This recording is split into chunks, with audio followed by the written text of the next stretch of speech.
Okay, welcome to this next video, and we're going to be talking about volume in this one.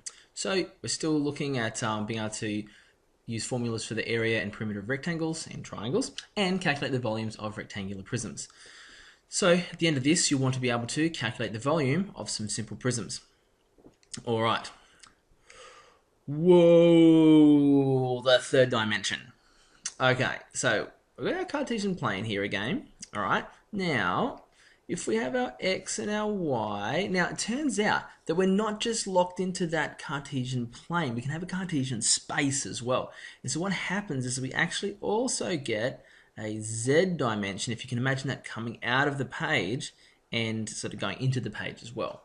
All right, and so before, remember, we started off with our dot, our 0 dimensions, then our 2 dimensions, then we sort of expanded that out to get our two-dimensional area. Now, with the third dimension, if we get this one length, so length 1, that's multiplied by length 2, that gets us some area, okay? This area in here. Now, if we multiply that area by another length, so this time length 3, and that's in this z direction, okay? So we went x and y, now we're multiplying in the z direction. That gets this entire area and shuffles it back and makes a volume now, okay? All right, so we went from a length to an area to a volume, all right? And so that gives that idea that the area, the volume of a prism is just this area part multiplied by however much it's been extended back into that third dimension, okay? All right, some key ideas. When we multiply three lengths, as I showed before, a volume of space is created, okay? Now, volume is measured now in cubic units, okay? So centimeters cubed, meters cubed, kilometers cubed, etc., okay? Now, a prism is a polyhedron, which is just a really smart word for a three-dimensional object that has cross-sections that are equivalent to its base area, okay? Now, what that means is this is a prism. We're going to call this part here at the front, this is our area, okay, for our volume. And if we go along this length backwards, okay, the length that has been projected, every time we do a cross-section, which means cut across, okay, see this cross-section here is going to be the same area as the one at the front. Same as if we chop through here.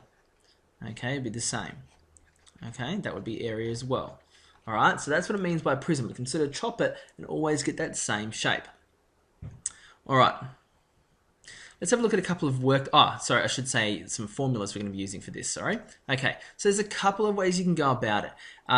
You could use one that you might have seen before, which is the volume is equal to length times width times height. Okay, so this could be your length, this could be your width, and this could be your height this way. Okay, it's up to you. You can use that one if you want to, but if you want a general one that works for all prisms, okay, you could use volume is equal to area times by the length in the z direction, okay, which is, so that would be this area multiplied by however far it got put back in the z direction, okay? So it's up to you. Either one of those two formulas, totally fine to use. All right. Let's have a look at some worked examples. So calculate the volume of the following prisms. So this first one here, let's use this piece here as our base area there, okay? That's our area. This bit here is going to be our length that's been multiplied in the z direction. So I'll get volume equals area times length in the z. So the area is 5 times 2 because it's a rectangle. So 5 times 2 times 12 is 120 centimeters cubed. So remember those new units, make sure you use them. Centimeters cubed tells me we're talking about a volume, okay? All right, this one here is an actual cube, okay? And it has a bit of a special one. So cube is special. Okay, it's a prism where all side lengths are exactly the same.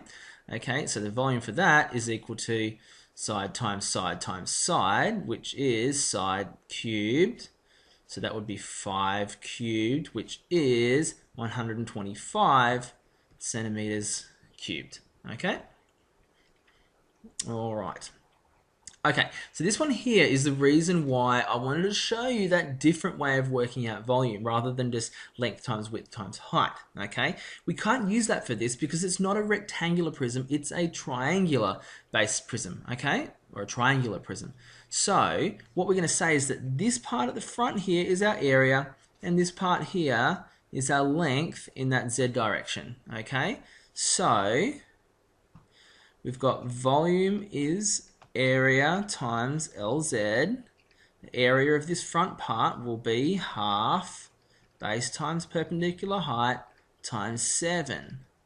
Okay, because that's our length there going backwards. Okay, so we've got half times 6 times 5 for our triangle times 7.